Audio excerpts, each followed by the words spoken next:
ರೇಣುಕಾಚಾರ್ಯ ಅವರ ಮನಸ್ಸಲ್ಲಿ ಏನೋ ಬೇಸರ ಇದೆ, ಏನೋ ನೋವಿದೆ, ಅದು ಹೊರಗೆ ಬರ್ತಿಲ್ಲ. ಹಾವು ಕಚ್ಚಿದ್ರೆ ವಿಷಯ ಬಿಡುತ್ತೆ, ಅದನ್ನು ಕೂಡಿಟ್ಟಿರೋ ಮಾಣಿಕ್ಯ. ಕರ್ನಾಟಕ ರಾಜ್ಯ ಬಿಜೆಪಿ ವಿಚಾರ ಬೇಡ, ಬರೀ ದಾವಣಗೆರೆ ತಗೋಬಿಡೋಣ. ಯಾಕೆ ಇಷ್ಟೊಂದು ವ್ಯತ್ಯಾಸಗಳು? ಕಾಲ ಕೂಡಿ ಬಂದಾಗ ಎಲ್ಲವೂ ಹೇಳಬೇಕಾಯ್ತು. ತಾತ್ಕಾಲಿಕವಾಗಿ ನಮ್ಮ ಗುರಿ ರಾಜ್ಯದಲ್ಲಿ ಅಧಿಕಾರಕ್ಕೆ ಬರಬೇಕು, ಸಂಘಟನೆ ಆಗಬೇಕು. ನಾಳೆ ರಾಜ್ಯಾಧ್ಯಕ್ಷರಾದ್ರೆ ನೀವು ಒಪ್ಕೋತೀರಾ? ಯಡಿಯೂರಪ್ಪ ಟೀಕೆ ಮಾಡಿದ್ರು ಒಂದೇ, ಬಿಜೆಪಿ ಟೀಕೆ ಮಾಡಿದ್ರು, ಕುಟುಂಬ ಅಲ್ಲ. CM ಸಿದ್ದೇಶ್ವರ ಅವ್ರಿಗೆ ಪಕ್ಷ ಏನ್ ಕಡಿಮೆ ಮಾಡಿತ್ತು? ಅವ್ರ ಅಪ್ಪ MP ಆಗಿದ್ರು, ಅವ್ರ 4 ಸಲ MP ಆದ್ರು, ಅವ್ರ ಹೆಂಡತಿಗೆ ಟಿಕೆಟ್ ಕೊಟ್ಟರು, ಕೇಂದ್ರ ಸಚಿವರನ್ನ ಮಾಡಿದ್ರು. ಇಷ್ಟಾದ್ರೂ ನೀವು ವಿಜೇಂದ್ರಗೆ ಜೈ ಅಂತೀರಾ, ಅವ್ರು ವಿಜೇಂದ್ರಗೆ ಧಿಕ್ಕಾರ ಅಂತಾರೆ. ಎಷ್ಟು ಮೌನವಾಗಿದ್ರು ಅದು ಒಬ್ಬ ವ್ಯಕ್ತಿ ಯಶಸ್ಸು ಸಾಧ್ಯ. ಪ್ರಬುದ್ಧ ರಾಜಕಾರಣಿ ಆಗಬೇಕು. ಬರೀ ಮಾತಿನಿಂದ ನಾವೇನೂ ಕಟ್ಟಕ, ಸಾಮ್ರಾಜ್ಯ ಕಟ್ಟಕ ಅಲ್ಲ. ಜನ ನಿಮ್ಮ ಪರ ಇದ್ದಾರೆ, ಎಲ್ಲವೂ ನಿಮ್ಮ ಪರ ಇದೆ, ಪಕ್ಷನೇ ನಿಮ್ಮ ಪರ ಇಲ್ವಾ?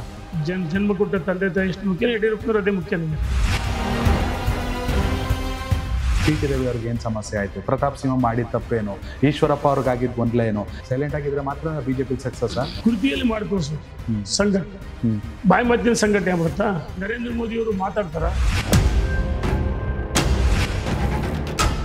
ರೇಣುಕಾಚಾರ್ಯ ಅವರು ತುಂಬ ಪ್ರಬುದ್ಧರಾಗಿದ್ದಾರೆ. ಇದೇ ಕಾರಣಕ್ಕೆ 2024ರಲ್ಲಿ ಲೋಕಸಭೆಗೆ ಅವ್ರಿಗೆ ಟಿಕೆಟ್ ಕೊಡ್ಬೇಕಂತನೂ ಚರ್ಚೆ ಆಯಿತು. ಕೊಟ್ಟರೆ ನಿಜವಾಗ್ಲೂ ಅದು ಫಲಿತಾಂಶ ಬೇರೆ ಆಗ್ತಿತ್ತು.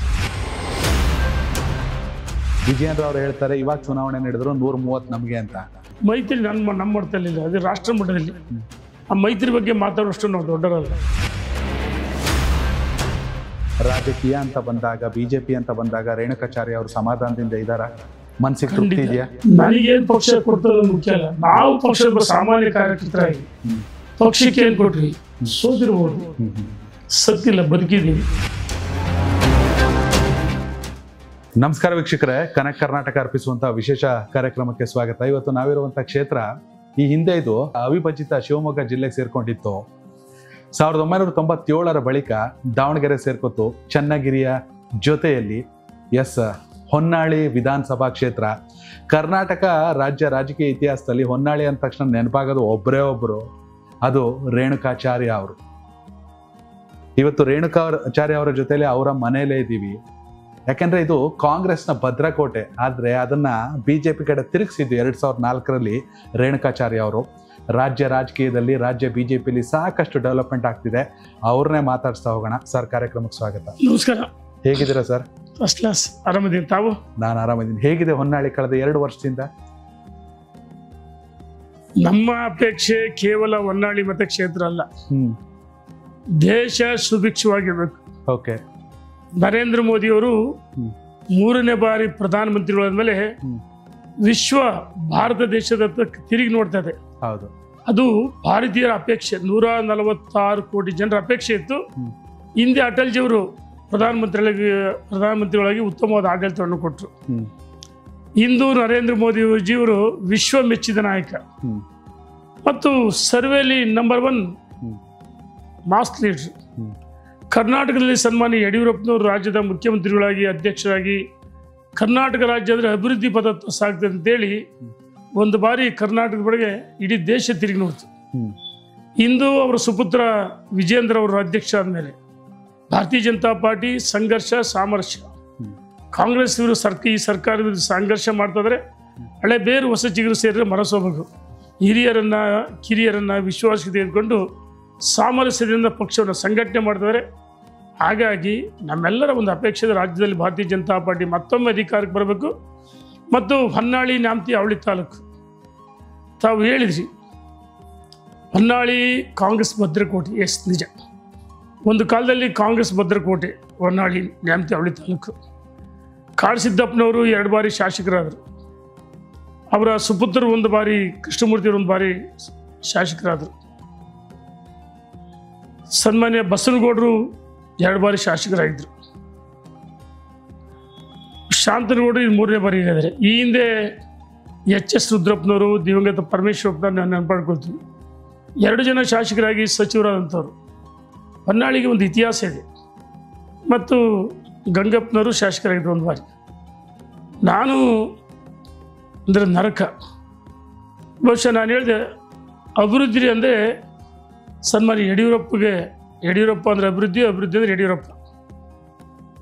ಅವರ ಅಧಿಕಾರಾವಧಿಯಲ್ಲಿ ಹೊನ್ನಾಳಿ ನ್ಯಾಮತಿ ಅವಳಿ ತಾಲೂಕಿನ ಜನತೆ ನನ್ನದೊಬ್ಬ ಸಾಮಾನ್ಯ ವ್ಯಕ್ತಿಯನ್ನು, ಒಬ್ಬ ಶಿಕ್ಷಕನ ಮಗನ್ನ ಆಯ್ಕೆ ಮಾಡಿದ್ದು ನನ್ನ ಪೂರ್ವಜನ ಪುಣ್ಯದ ಫಲ ಅಂತ ನಾನು ಭಾವಿಸಿದ್ದೀನಿ. ನನ್ನ ತಂದೆ ತಾಯಿ ಆಶೀರ್ವಾದ, ಕ್ಷೇತ್ರ ಮತದಾರ ಆಶೀರ್ವಾದ, ಮತದಾರರ ನಿರೀಕ್ಷೆ ಅಂತೆ ಹೊನ್ನಾಳಿ ನ್ಯಾಮತಿ ಅವಳಿ ತಾಲೂಕನ್ನು ಅಭಿವೃದ್ಧಿ ಮಾಡಿದ್ದೀನಿ. ಅಭಿವೃದ್ಧಿ ಅಂದರೆ ಇದು ರೇಣುಕಾಚಾರ್ಯಗೆ ಸಲ್ಲಬೇಕಾಗಿಲ್ಲ, ಹೊನ್ನಾಳಿ ನ್ಯಾಮತಿ ಅವಳಿ ತಾಲೂಕಿನ ಮತದಾರರಿಗೆ ಸೇರಬೇಕು ಈ ಒಂದು ಅಭಿವೃದ್ಧಿ ಕೊಡುಗೆ. ನನ್ನನ್ನು ಆಯ್ಕೆ ಮಾಡಿದರೆ ಅಭಿವೃದ್ಧಿ ಸಾಧ್ಯವೇ ಇದ್ದಿಲ್ಲ. ಹಿಂದೆಂದೂ ಕಂಡಿರುವಂಥ ಅಭಿವೃದ್ಧಿ ಹೊನ್ನಾಳಿ ನ್ಯಾಮತಿ ಅವಳಿ ತಾಲೂಕಾಗಿದೆ.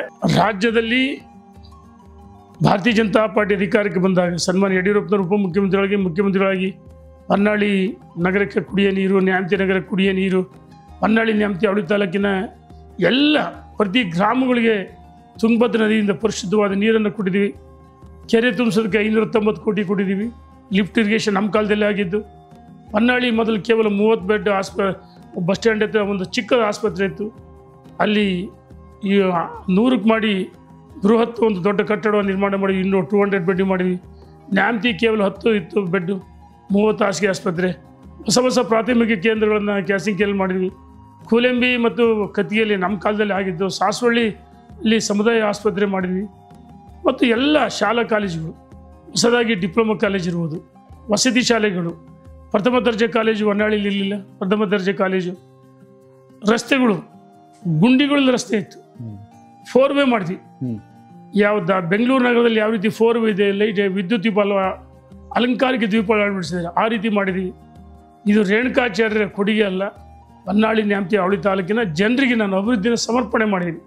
ನಮ್ಮ ನಾಯಕರಾದ ಯಡಿಯೂರಪ್ಪನವರ ಅವರ ಭಾರತೀಯ ಜನತಾ ಪಾರ್ಟಿ ಅವರ ಆಶೀರ್ವಾದ, ತಂದೆ ತಾಯಿ ಆಶೀರ್ವಾದ, ಮತದಾರರ ಒಂದು ಜನಾಶೀರ್ವಾದದಿಂದ ನಾನು ಕೆಲಸ ಮಾಡೋಕ್ಕೆ ಸಾಧ್ಯವಾಗಿದೆ. ಹೊನ್ನಾಳಿ ನ್ಯಾಮತಿ ಅವಳಿ ತಾಲೂಕು ಇವತ್ತು ನಮ್ಮ ಅವಧಿಯಲ್ಲಿ ಸಾಕಷ್ಟು ಅಭಿವೃದ್ಧಿ ಆಗಿತ್ತು.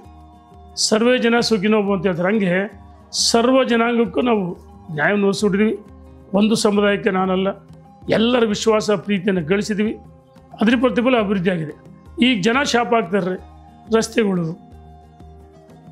ಈ ರಾಜ್ಯ ಸರ್ಕಾರ ಅಧಿಕಾರಕ್ಕೆ ಬಂದಮೇಲೆ ರೈತ ವಿರೋಧಿ ಸರ್ಕಾರ, ರಸಗೊಬ್ಬರ ಸಿಗ್ತಾ ಇಲ್ಲ, ನಮ್ಮ ಭದ್ರಾ ನಾಲೆ ಸೀಳಿದ್ರು. ಬೇರೆ ಪಕ್ಕದ ಜಿಲ್ಲೆ ಕುಡಿಯೋ ನೀರು ಬಿರೋದಿಲ್ಲ, ಆದರೆ ನಮ್ಮ ನಾಲೆಯನ್ನು ಸೀಳಿದ್ರು. ಅದು ಹೋರಾಟ 1 ತಿಂಗಳಗಟ್ಟಲೆ ಮಾಡಿದ್ದೀವಿ. ರಸಗೊಬ್ಬರದ ಕೊರತೆ ಇದೆ, ಯೂರಿಯಾ. ಇದಕ್ಕೆ ಕಾರಣ ಇವತ್ತಿನ ರಾಜ್ಯ ಸರ್ಕಾರದ ವೈಫಲ್ಯ. ಕೇಂದ್ರ ಸರ್ಕಾರ 8.30 ಲಕ್ಷ ಮೆಟ್ರಿಕ್ ಟನ್ ಕೊಟ್ಟಿದೆ ಗೊಬ್ಬರ. ಅದರಲ್ಲಿ ಈಗಾಗಲೇ 7 ಲಕ್ಷ ಚಿಲ್ಲರೆ ಮಾರಾಟ ಆಗಿದೆ, ದಾಖಲೆ ಇದೆ. ಇವ್ರು ಕೇಳಿದ್ರು ಕೇವಲ 6.30 ಲಕ್ಷ ಮೆಟ್ರಿಕ್ ಟನ್. ಇವತ್ತು ರಸಗೊಬ್ಬರದ ವಿರುದ್ಧ ಪ್ರತಿಭಟನೆ ಮಾಡಿದ್ವಿ. ನರೇಂದ್ರ ಮೋದಿಯವರ ಮನದ ಮಾತನ್ನು ನಾವು ವೀಕ್ಷಣೆ ಮಾಡೋಕ್ಕೆ ಅವಕಾಶ ಕೊಡಿದರೆ. ಹಾಗಾಗಿ ನಮ್ಮ ಅವಧಿಯಲ್ಲಿ ಹೊನ್ನಾಳಿ ನ್ಯಾಮತಿ ತಾಲೂಕು ಅಭಿವೃದ್ಧಿಯಾಗಿದ್ದು. ನಾನು ಹೇಳಿದ ಒಂದು ಮಾತು, ನಾನು ಅಂದರೆ ನರಕ ನಾನಲ್ಲ, ನಮ್ಮ ಜನರ ಆಯ್ಕೆ ಒಬ್ಬ ಪ್ರತಿನಿಧಿಯಾಗಿ, ಒಬ್ಬ ಸೇವಕನಾಗಿ, ನನ್ನ ಮಾಲೀಕ ಅಲ್ಲ, ಸೇವಕನಾಗಿ ಈ ಕ್ಷೇತ್ರವನ್ನು ಅಭಿವೃದ್ಧಿ ಮಾಡಿದ್ವಿ. ಅದೇ ಈ 2 ವರ್ಷ ಅವಧಿಯಲ್ಲಿ ಕೆಲವೇ ಕೋಟಿಗಳು ಮಾತ್ರ ಹಣ ಬಂದಿದೆ. ಹಣ ಬಿಡುಗಡೆ ಆಗಲಿ, ಅಭಿವೃದ್ಧಿ ಆಗಿಲ್ಲ. ಇದು ರಾಜ್ಯ ಅಭಿವೃದ್ಧಿ ವಿರೋಧಿ ಸರ್ಕಾರ. ಎಲ್ಲೋ ಸುಳ್ಳು ಭರವಸೆಗಳು, ಬೇರೆ ಬೇರೆ ಕಾರಣಕ್ಕೆ ಅಧಿಕಾರಕ್ಕೆ ಬಂದರು. ನಾನು ಕೋವಿಡ್ನಲ್ಲಿ ಮಾಡಿದ ಕೆಲಸ ದೇಶ ಮೆಚ್ಚಿದೆ. ಹೌದು, ದೇಶ ಮೆಚ್ಚಿದೆ. ಹೊನ್ನಾಳಿ ನ್ಯಾಮತಿ ಅವಳಿ ತಾಲೂಕಲ್ಲಿ ಮಾದನ್ ಬಾವಿ ಹತ್ರ ಮೊರಾರ್ಜಿ ಶಾಲೆ, ಅರಬಗಟ್ಟಿ ಹತ್ರ 1600 ಬೆಡ್ಡಿನ ಕೋವಿಡ್ ಸೆಂಟರ್ ಪ್ರಾರಂಭ ಮಾಡಿದ್ವಿ. ಕಡದಕಟ್ಟೆ ಕಿತ್ತೂರಾಣಿ ಚೆನ್ನಮ್ಮ ಶಾಲೆಯಲ್ಲಿ ಕೋವಿಡ್ ಸೆಂಟರ್ ಮಾಡಿದ್ವಿ. ಮತ್ತು ಆಸ್ಪತ್ರೆಯಲ್ಲಿ ಎಲ್ಲ ಸೌಲಭ್ಯಗಳು, ಅಲ್ಲಿ ICU ವಾರ್ಡ್ ಬೆಡ್ಗಳಿರ್ಬೋದು, ಮತ್ತೊಂದು ಎಲ್ಲ ಆಕ್ಸಿಜನ್ ಪ್ಲ್ಯಾಂಟ್ಗಳು ಮಾಡಿಸ್ತೀವಿ. ಸಾಕಷ್ಟು ನಾವು ಹೊನ್ನಾಳಿ ಹಾಸ್ಪಿಟ್ಲಿಗೆ ಕೋವಿಡ್ನಲ್ಲಿ ಏನೇನು ಸಲಕರಣೆ ಬೆಳಬೇಕು, ಯಡಿಯೂರಪ್ಪನವರು ಮುಖ್ಯಮಂತ್ರಿ ಆಗಿದ್ದಾಗ ಎಲ್ಲವನ್ನು ಬಿಡುಗಡೆ ಮಾಡಿಸಿದ್ವಿ. ಸಾಸವಳ್ಳಿಯಲ್ಲಿ ಮಾಡಿದ್ವಿ, ಜೀನಹಳ್ಳಿ ಕೋವಿಡ್ ಸೆಂಟರ್ ಮಾಡಿದ್ವಿ. ಇವೆಲ್ಲವನ್ನು ತೆಗೆದು ಒಂದೇ ಬಾರಿಗೆ 1600 ಬೆಡ್. ಬಹುಶಃ ಬೇರೆ ಬೇರೆ ಕೋವಿಡ್ ಸೋಂಕಿತರು, ನಾನು ರೋಗಿಗಳು ಅಂತ ಕರೆಯಲ್ಲ, ಅವರೆಲ್ಲ ಬಂದು ಹೊನ್ನಾಳಿ ನಾವು ಹಾಸ್ಪಿಟ್ಲಿಗೆ ಇರ್ತೀವಿ ಅಂತ ಹೇಳಿದ್ರು. ಅಂದರೆ ಆ ಕೋವಿಡ್ ಸೆಂಟ್ರಿಗೆ ಬಂದಂಥವ್ರು 15 ದಿವಸ ಆದರೂ 2 ತಿಂಗಳು ಇರ್ತಾಯಿದ್ರು. ಕಾರಣ ಅಲ್ಲಿ ಒಂದು ರೀತಿ ವಾಯುವಾರ ಅಥವಾ ಪಿಕ್ನಿಕ್ ಹೋಗಿದ್ವಿ ಅಂತೇಳಿ ಭಾವನೆ ಬರ್ತಿತ್ತು. ಅಲ್ಲಿ ಬೃಹದಾದ ಕಟ್ಟಡಗಳು, ಒಂದು ದೊಡ್ಡ ಆ ಮೈದಾನಗಳು, ಅಲ್ಲಿ ಅವ್ರಿಗೆ ಏನು ಬೇಕು ಆಟಿಕೆಗಳು, ಸ್ಪೋರ್ಟ್ಸ್ಗೆ ಏನು ಬೇಕು ಸಲಕರಣೆ ಕೊಡಿಸ್ತಾ ಇದ್ವಿ. ಅದ್ರ ಸವಿ ನೆನಪಿಗೆ ಸಸಿಗಳು ಹಾಕಿದ್ವಿ. ನಾವು ವಿಶ್ವ ಪರಿಸರ ದಿನಾಚರಣೆ ನಾವು ಅಲ್ಲಿ ಆಚರಣೆ ಮಾಡಿದ್ವಿ. ಮತ್ತು ಅಲ್ಲಿ ಏನೇನು ಕೋವಿಡ್ ಸೋಂಕಿತರಿಗೆ ಅವ್ರ ಹುಟ್ಟುಹಬ್ಬಗಳು ಮಾಡ್ತಾಯಿದ್ವಿ. ಅವ್ರಿಗೆ ಮನೋರಂಜನೆ ಸಂಜೆ, ಬೆಳಗ್ಗೆ ಯೋಗಾಸನ, ವಾಯುವಾರ ಸಾಕಷ್ಟು ಅವ್ರು ಚೆನ್ನಾಗಿ ನೋಡ್ಕೊಳ್ತೀವಿ. ಬಿಸಿ ಬಿಸಿಯಾದ ಊಟಗಳು.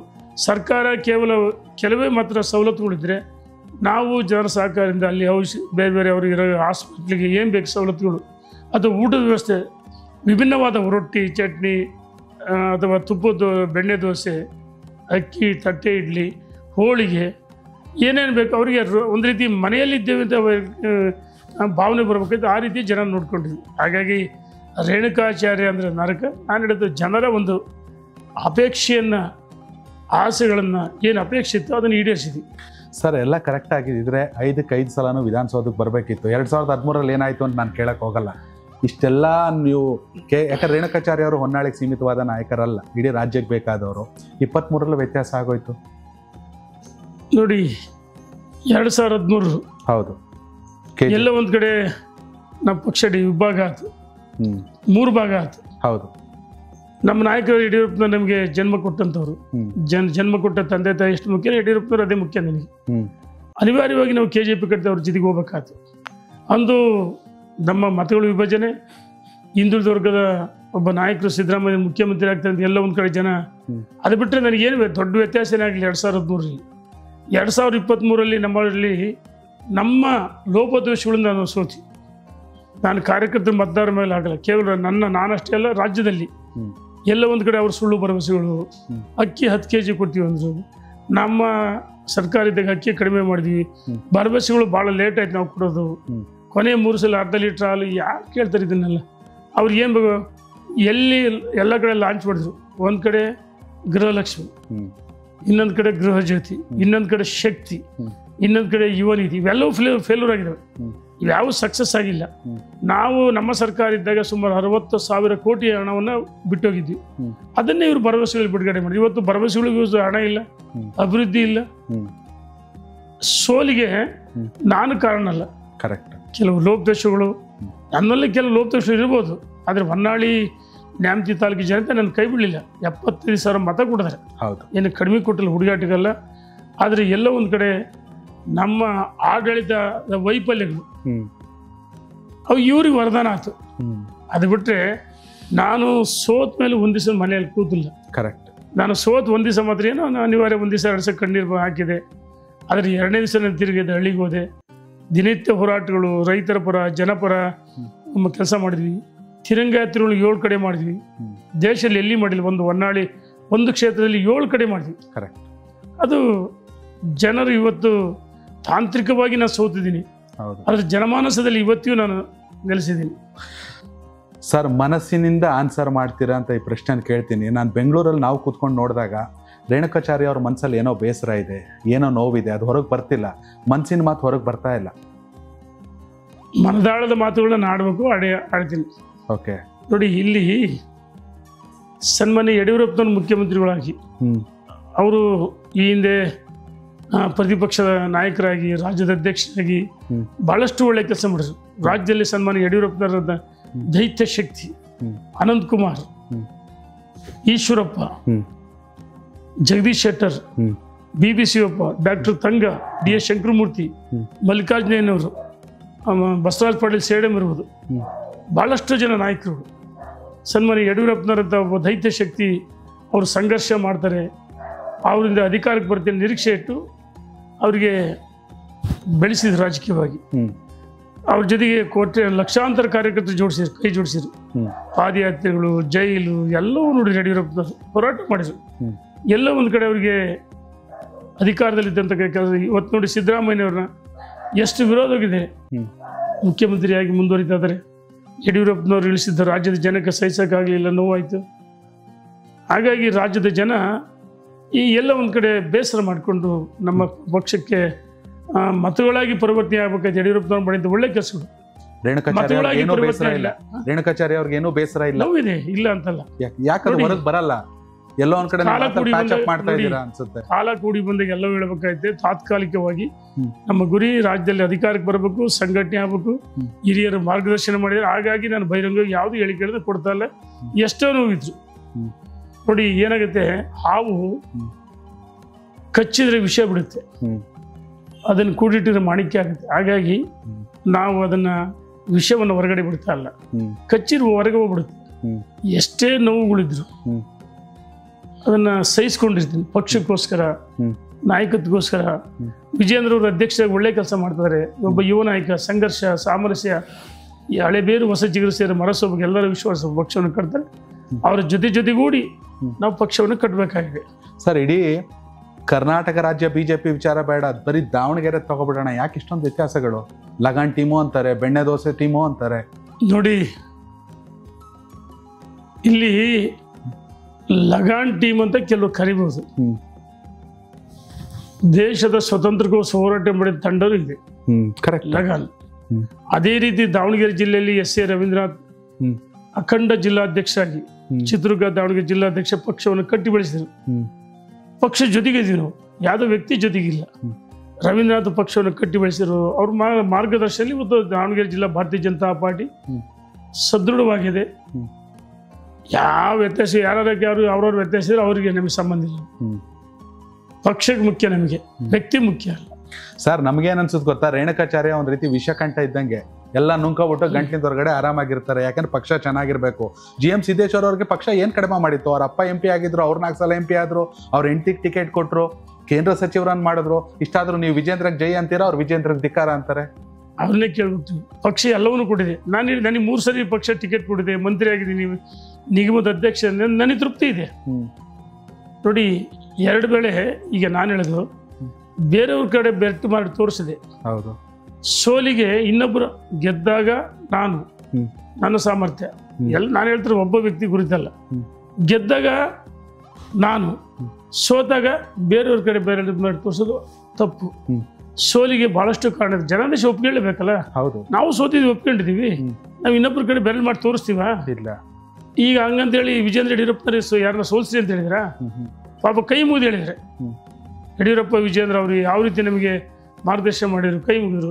ಸೋಲಿ ನಾವ್ಯಾರು ಕಾರಣ ಅಲ್ಲ, ಅವರ ಸ್ವಯಂಕೃತ ಅಪರಾಧಗಳು ತಪ್ಪಿರುತ್ತೆ, ನಾವೇ ಮಾಡೋಕ್ಕಾಗಲ್ಲ. ಸೋತ ಮೇಲೆ ಆತು ನಮ್ಮನ್ನು ಇಷ್ಟು 4 ಬಾರಿ MP ಮಾಡಿದರೆ, ಕೇಂದ್ರ ಸಚಿವರಾಗಿದ್ದೀವಿ, ಈ ಜಿಲ್ಲೆ ಸಂಘಟನೆ ಮಾಡಬೇಕಂತ ಮನೋಭಾವನೆ ಇರಬೇಕು. ಯಾರ ವಿರುದ್ಧ ಸಂಘರ್ಷ? ಕಾಂಗ್ರೆಸ್ ಸರ್ಕಾರ ವಿರುದ್ಧ ಸಂಘರ್ಷ, ನಮ್ಮವ್ರ ವಿರುದ್ಧ ಸಂಘರ್ಷ ಇರಬಾರ್ದು. ನಾ ಸೋತೀನಿ ಅಂತ ಇನ್ನೊಬ್ಬರ ಮೇಲೆ ಕಾರ್ಯಕರ್ತರ ಕಡೆ ಬೆರಳು ಮಾಡಿ ತೋರಿಸಲ್ಲ. ನಮ್ಮ ದೌರ್ಬಲ್ಯಗಳು ಇರ್ಬೋದು, ಜನಕ್ಕೆ ನಮ್ಮ ಸೇವೆ ಅವಶ್ಯಕತೆ ಇಲ್ಲ ಅನ್ಸಿರ್ಬೋದು, ನಮಗೆ ಯಾವ್ದು ಬ್ರೇಕ್ ಹಾಕಿರ್ಬೋದು, ಜನ ಬ್ರೇಕ್ ಕೊಟ್ಟಿರ್ಬೋದು. ಹಂಗಂತೇಳಿ ಜನ ಸೋಲ್ಸಿರು, ಸೋಲ್ಸಿ, ಈ ಸೋಲ್ಸಿರು, ಇನ್ನೊಬ್ಬರ ಮೇಲೆ ಎತ್ತಕ್ಕ ತಪ್ಪು.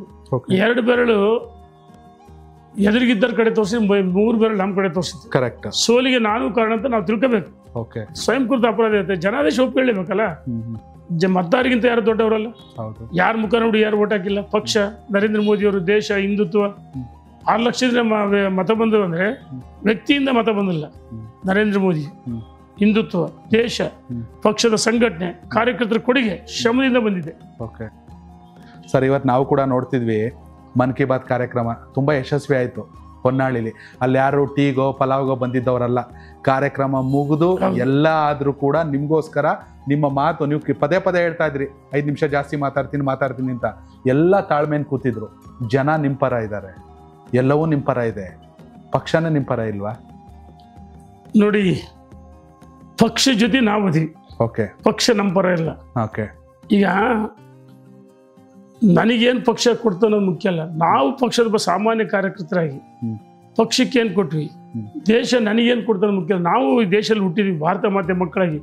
ನಾವು ದೇಶಕ್ಕೋಸ್ಕರ ಏನು ಮಾಡ್ಬೇಕು, ನಮ್ಮಲ್ಲಿ ಆ ಮನೋಭಾವನೆ ಇರಬೇಕು. ಜನ ನಮ್ಮ ಪರ ಹೋಗಿರ್ತಾರೆ, ನಾವು ಸೇವೆ ಮಾಡಿದ್ವಿ. ಒಬ್ಬ ಸೇವಕನಾಗಿ, ಮಾಲೀಕನಾಗಲ್ಲ. ನಾನು ಸೇವಕನಾಗಿ ಕೆಲಸ ಮಾಡೋಕ್ಕೆ ಜೊತೆಗೆ ಜನರ ಜೊತೆ ನಾನಿದ್ದೀನಿ.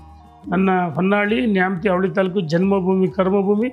ನನ್ನ ಕೊನೆ ಉಸಿರಿಗೂ ನನ್ನ ಕ್ಷೇತ್ರದ ಸೇವೆಯನ್ನು ಸಲ ಮಾಡ್ತೀನಿ. ಓಕೆ, ಎಲ್ಲೋ ಒಂದು ಕಡೆ ರಾಜ್ಯ BJPಯನ್ನು ಗಮನಿಸಿದಾಗ ತುಂಬ ಸಾಫ್ಟ್ ಆಗಿದ್ರೆ ಮಾತ್ರ ಲೆಕ್ಕಾಚಾರಗಳು ನಡೆಯೋದು. ಮುಂದೆ ಬಂದರೆ ಹಾಯ್ ಬೇಡ, ಹಿಂದೆ ಬಂದರೆ ಒದಿಬೇಡ ಅಂತಿರಬೇಕು. ಒಂಚೂರು ಮಾತಾಡೋದು ತೆಗೆದಾಕ್ಬಿಡ್ತಾರೆ.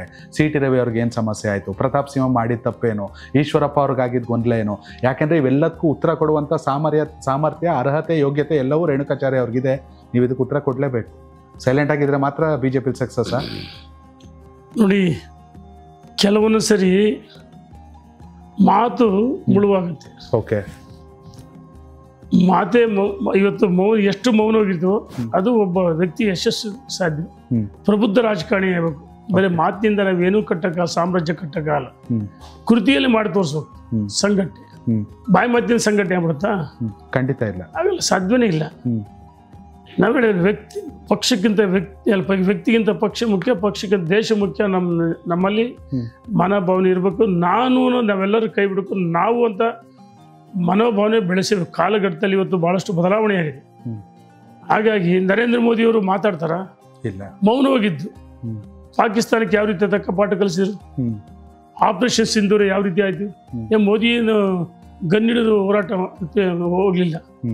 ಆದ್ರೆ ಯೋಧರಿಗೆ ಕಾರ್ಗಿಲ್ ವಿಜಯೋತ್ಸವ ಆಚರಿಸಿದ್ರು ನಿನ್ನೆ. ಹೌದು, ಕಾರ್ಗಿಲ್ ಯುದ್ಧ ಭೂಮಿ ಹೋಗಿ ಅಟಲ್ಜಿ ಅವರು ನಿಮ್ಮ ಜೊತೆಗಿದ್ದೇವೆ ಅಂತ ಹೇಳಿ ಸಂದೇಶ ಕೊಟ್ಟು ಪಾಕಿಸ್ತಾನದ ಶತ್ರು ರಾಷ್ಟ್ರ ವಿರುದ್ಧ ನಮ್ಮವರು ಹೋರಾಟ ಮಾಡಿ ಗೆಲ್ಲಿಸಿದ್ರು. ಖಂಡಿತ ಕಾರ್ಗಿಲ್ ವಿಜಯೋತ್ಸವ ನಿನ್ನೆ ಆಚರಣೆ ಮಾಡಿದ್ವಿ. ಆಪರೇಷನ್ ಸಿಂಧೂರ ನಮ್ಮ ಅಮಾಯಕರು. ನಾವು ಯಾವ ಪಾಕಿಸ್ತಾನ ಅಥವಾ ಅಲ್ಪಸಂಖ್ಯಾತರ ವಿರುದ್ಧ ಅಲ್ಲ, ಎಲ್ಲರೂ ನಮ್ಮವ್ರೆ. ನಾವೆಲ್ಲ ಭಾರತ ಮಾತೆಯ ಮಕ್ಕಳು, ಹಿಂದೂ ಮುಸಲ್ಮಾನ್ ಕ್ರೈಸ್ತರು ನಾವೆಲ್ಲ ಒಂದೇ. ಆ ಪಾಕಿಸ್ತಾನ ಅಂತ ವಿರುದ್ಧ ಅಲ್ಲ. ಅಲ್ಲಿ ಅಮಾಯಕರು 26 ಜನ ಮಾರಣ ಹೋಮ ಮಾಡಿರಲ್ಲ, ನಮ್ಮ ಮಹಿಳೆಯರ ಕುಂಕುಮ ಅಳಿಸಿಲ್ಲ, ತಿಲಕ ಅಳಿಸಿಲ್ಲ. ಅದಕ್ಕೋಸ್ಕರ ಆಪರೇಷನ್ ಸಿಂಧೂರ ಅಂದರೆ ನರೇಂದ್ರ ಮೋದಿಜಿಯವರಂತ ಒಂದು ದಿಟ್ಟ ನಿರ್ಧಾರ, ಒಂದು ನಾಯಕತ್ವ. ಮತ್ತು ಅವರು ಕಾಲಕ್ಕೆ ಯೋಧರಿಗೆ, ಕಮಾಂಡರ್ಗಳಿಗೆ ಮಾರ್ಗದರ್ಶನ ಮಾಡಿ. ಕೆಲವರು ಹೇಳ್ತಾರೆ ಮೋದಿಯವರು ಕೆಲವು ಚುಟ್ಪುಟ್ ಅಂತ ಹೇಳ್ತಾರೆ. ಒಬ್ಬ ಹಿರಿಯ ನಾಯಕರು, ಕಾಂಗ್ರೆಸ್ಸಿನ AICC ಅಧ್ಯಕ್ಷರು, ಆ ಬಾಯಲ್ಲಿ ಅವ್ರು ಮಾತು ಬರಬಾರ್ದು. ಈ ರಾಜ್ಯದ ಮುಖ್ಯಮಂತ್ರಿಗಳು ರಾತ್ರೋರಾತ್ರಿ ಜಗತ್ ಪ್ರಸಿದ್ಧರಾಗ್ತಾರೆ ಮಾಧ್ಯಮದಲ್ಲಿ, ಪಾಕಿಸ್ತಾನ ಮಾಧ್ಯಮದಲ್ಲಿ. ಈ ರಾಜ್ಯದ ಮುಖ್ಯಮಂತ್ರಿಗಳು ನಾವು ಹೇಳೋದು, ನಮ್ಮಲ್ಲಿ ಎಷ್ಟೇ ರಾಜಕಾರಣ ಇರ್ಬೋದು, ದೇಶದ ಪ್ರಶ್ನೆ ಬಂದು ನಾವೆಲ್ಲ ಒಂದು ಅಂತೇಳಿ ಸಂಘಟನೆ ಒಂದು ಒಗ್ಗಟ್ಟಾಗಿದ್ರೆ ಒಗ್ಗಟ್ಟಿನಲ್ಲಿ ಬಲವಿದೆ ಅಂತ ಹೇಳ್ತಾರೆ. ಸುಮ್ಮನೆ ಚುಟ್ಪುಟ್ಟು ಮಾಡೋದು, ಮೋದಿ ಅಂತ ಹೇಳೋದು, ಅಥವಾ ಸಣ್ಣ ಯಾವುದೋ ಹೊರಡುಗೊಳಿಸಿದ್ರು ಎಲ್ಲಿ ದಾಖಲೆ ಅಂತ ಕೇಳೋದು. ಏನು ಇದಕ್ಕೆ ದಾಖಲೆ ಸಮಯ ಆಪರೇಷನ್ ಸಿಂಧೂರ ನಮ್ಮ ಯೋಧರು ಮಾಡಲಿಲ್ವಾ? ಮಾಡೋದು. ನಾನು ಹೇಳ್ತೀನಿ, ಜೈ ಜವಾನ್ ಜೈ ಕಿಸಾನ್. ಯೋಧರಿಂದ ಕಣ್ತುಂಬ ನಿದ್ರೆ ಮಾಡ್ತೀವಿ. ಯಾಕಂದ್ರೆ ಗಡಿಭಾಗದಲ್ಲಿ ನಮ್ಮನ್ನು ಕಾಯ್ತಾರೆ. ನಾವಿವತ್ತು ಕಣ್ತುಂಬ ನಿದ್ರೆ ಮಾಡ್ತೀವಿ ಅಂದ್ರೆ ಯೋಧರ ಕಾರಣ. ಹಿಂದೆ ಯೋಧರಿಗೆ ಸರಿಯಾದ ರೀತಿ ಏನು ಆಯುಧಗಳು, ಅದಕ್ಕೆ ಹಣವನ್ನು ಇಂದಿನ UPA ಸರ್ಕಾರ ಕೊಡ್ತಾ ಇಲ್ಲ. ಇವತ್ತು ಸದೃಢವಾಗಿದೆ ಅಂದ್ರೆ MiG-20 ಇರ್ಬೋದು, ಬ್ರಹ್ಮಾಸ್ ಇರ್ಬೋದು, ಇವೆಲ್ಲವೂ ಶಸ್ತ್ರ ಖರೀದಿ ಮಾಡೋಕ್ಕೆ ಹಣ ಕೊಟ್ಟು ನರೇಂದ್ರ ಮೋದಿಜಿ, ರಾಜನಾಥ್ ಸಿಂಗ್ ಅಂತದ್ದು, ಮತ್ತು ನಮ್ಮ ಗೃಹ ಮಂತ್ರಿ ಅಮಿತ್ ಶಾ ಅವರು ಕಾಲಕ್ಕೆ ಅವ್ರ ರೀತಿ ಇಚ್ಛಾಶಕ್ತಿ. ಹಾಗಾಗಿ ಆಪರೇಷನ್ ಸಿಂಧೂರ್ ಯಶಸ್ವಿ ಆಯಿತು. ಕೆಲವರು ಹೇಳ್ತಾರೆ ಏನು ಇವರು ಹಿಡ್ಕೊಂಡೋಗಿದ್ರೆ ಗನ್ನು. ನಾವು ಹೇಳೋದು, ನಮ್ಮಲ್ಲಿ ಏನೇ ರಾಜಕೀಯ ವ್ಯತ್ಯಾಸ ಇರಲಿ, ಆದರೆ ದೇಶದ ಪ್ರಶ್ನೆ ಬಂದು ನಾವೆಲ್ಲರೂ ಒಂದು ಅಂತೇಳಿ ಸಂದೇಶವನ್ನು ಕೊಡಬೇಕಾಗಿದೆ. ಎಸ್ ಸರ್, ವ್ಯಕ್ತಿಗಿಂತ ಪಕ್ಷ ಮುಖ್ಯ ಅಂತ ಹೇಳಿದ್ರೆ ನಿಜ. ಬಸನಗೌಡ ಪಾಟೀಲ್ ಯತ್ನಾಳ್ ಅವ್ರ ಪಕ್ಷದ ವಿರುದ್ಧ ಯಾವತ್ತೂ ಮಾತಾಡಲಿಲ್ಲ ಸರ್. ಅವ್ರು ಮಾತಾಡಿದ ಒಂದು ಕುಟುಂಬದ ವಿರುದ್ಧ ಮಾತ್ರ. ಬಸನಗೌಡ ಪಾಟೀಲ್ ಅವ್ರು ಯತ್ನಾಳ್ ಅವ್ರಿಗೆ 4 ಜನ ಗೆಲ್ಸೋ ಅರ್ಹತೆ ಇದೆಯಲ್ವಾ ನಂಗೆ ಗೊತ್ತಿಲ್ಲ. ಖಂಡಿತವಾಗ್ಲೂ 4 ಜನ ಆರಾಮ್ಸೆ ಸೋಲಿಸ್ತಾರೆ. ಒಂದು ನಿಮಿಷ, ನನಗೆ ಅವರು ಆತ್ಮೀಯ ಸ್ನೇಹಿತರು. ನಾವರು ಬಹಳ ಚೆನ್ನಾಗಿದ್ವಿ. Okay sir. ನಾನು ಅವರು ಬಹಳಷ್ಟು ಚೆನ್ನಾಗಿದ್ವಿ. ಓಕೆ, ಬಹಳಷ್ಟು ಹೇಳಿದ್ವಿ ಬೇಡ. ಹಂಗಾರೆ ಯಡಿಯೂರಪ್ಪನವರು ಕುಟುಂಬನ, ಯಡಿಯೂರಪ್ಪನವರು ಈ ರಾಜ್ಯದಲ್ಲಿ ಪಾದಯಾತ್ರೆಗಳು, ಹೋರಾಟಗಳು, ಸಂಘರ್ಷ ಮಾಡಿ ಪಕ್ಷವನ್ನು ಕಟ್ಟಿದ್ರು. ಅದೇ ನೀವು ವ್ಯಕ್ತಿ ವಿರುದ್ಧ ಅಲ್ಲ, ಪಕ್ಷ ವಿರುದ್ಧ, ಯಡಿಯೂರಪ್ಪನವ್ರ ವಿರುದ್ಧ ಮಾತಾಡೋದೇ, BJP ವಿರುದ್ಧ ಮಾತಾಡೋದೇ.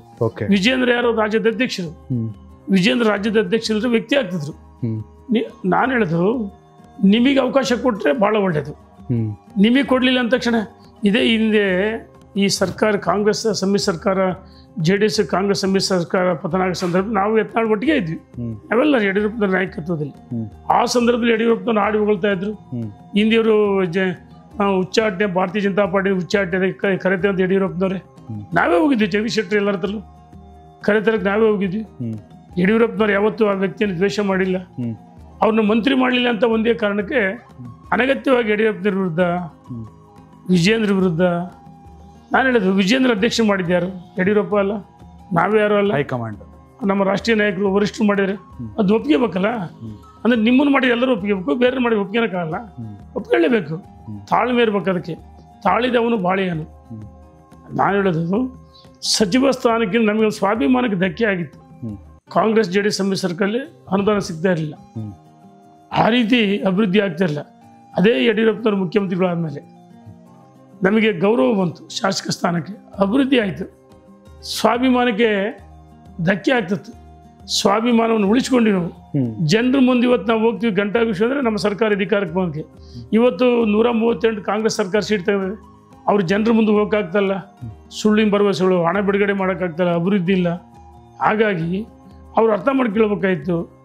ಯಡಿಯೂರಪ್ಪ ಪಾದಯಾತ್ರೆಗಳು, ಸಂಘರ್ಷ, ಹೋರಾಟ, ಈ ದೇಶಕ್ಕೆ ಹೆಂಗೆ ಹೋರಾಟ ಮಾಡಿ ಸ್ವಾತಂತ್ರ್ಯ ಬಂತು, ಹಂಗೆ ಈ ದಕ್ಷಿಣ ಭಾರತದಲ್ಲಿ ಕರ್ನಾಟಕ ಹೆಬ್ಬಾಗಿಲು, ಹೆಬ್ಬಾಗಿಲಿನ ತೆಗೆದದ್ದು ಭಾರತೀಯ ಜನತಾ ಪಾರ್ಟಿಗೆ ಯಡಿಯೂರಪ್ಪನಂತ ದೈತ್ಯ ಶಕ್ತಿ. ಹಾಗಾಗಿ ಯಡಿಯೂರಪ್ಪನ ಟೀಕೆ ಮಾಡಿದ್ರು ಒಂದೇ, ಬಿಜೆಪಿ ಟೀಕೆ ಮಾಡಿದ್ರು. ಕುಟುಂಬ ಅಲ್ಲ, ಯಡಿಯೂರಪ್ಪ ಕುಟುಂಬದ ಆಸ್ತಿ ಅಲ್ಲ, ಈ ರಾಜ್ಯದ ಜನರ ಆಸ್ತಿ, ಭಾರತೀಯ ಜನತಾ ಪಾರ್ಟಿ ಆಸ್ತಿ ಅಲ್ಲ. ವಿಜೇಂದ್ರ ಯಾರು ರಾಜ್ಯದ ಅಧ್ಯಕ್ಷರು, ಅವ್ರನ್ನ ಟೀಕೆ ಮಾಡ್ಬೇಕಾಯ್ತು. ಅವ್ನ ಅದೇ ಯತ್ನಾಳ್ ರಾಜ್ಯದ ಅಧ್ಯಕ್ಷ ಮಾಡಿದ ಯತ್ನಾಳ್ ಯುರೋಪ್ಗೆ ಅಂತಿರಲ್ಲ, ವಿಜೇಂದ್ರ ಒಪ್ಕೊಳ್ತಾರೆ, ನಾವು ಒಪ್ಕೊಳ್ತಿದ್ವಿ. ನಾವಿಡ ಅನಗತ್ಯ ರಾಜ್ಯಾಧ್ಯಕ್ಷರಾದ್ರೆ ಒಪ್ಕೋತೀರಾ? ಈಗ ಪಕ್ಷದ ಹೊರಗಡೆ ಅದಾರೆ, ಅವತ್ತಾಗಿದ್ರಿ ಅನಗತ್ಯವಾಗಿ ಮಾತಾಡ್ಬೋದು. ನಾನು ಒಳ್ಳೆ ಸ್ನೇಹಿತರೆ ಅವರು, ನಾವು ಭಾಳ ಆತ್ಮೀಯರೇ, ಪ್ರಶ್ನೆ ಇಲ್ಲ, ನಾವೆಲ್ಲ ಚೆನ್ನಾಗೇ ಇದ್ವಿ. ಅನಿವಾರ್ಯವಾಗಿ ಯಡಿಯೂರಪ್ಪನವ್ರ ವಿರುದ್ಧ, ವಿಜೇಂದ್ರ ವಿರುದ್ಧ ಮಾತಾಡೋದು, ಪಕ್ಷ ವಿರುದ್ಧ ಮಾತಾಡಿದಾಗ, ವರಿಷ್ಠ ವಿರುದ್ಧ ಮಾತಾಡಿದಾಗ, ಹಂಗೆ ನಾವು ದೂರ ಆದ್ವಿ ಅಷ್ಟೇ.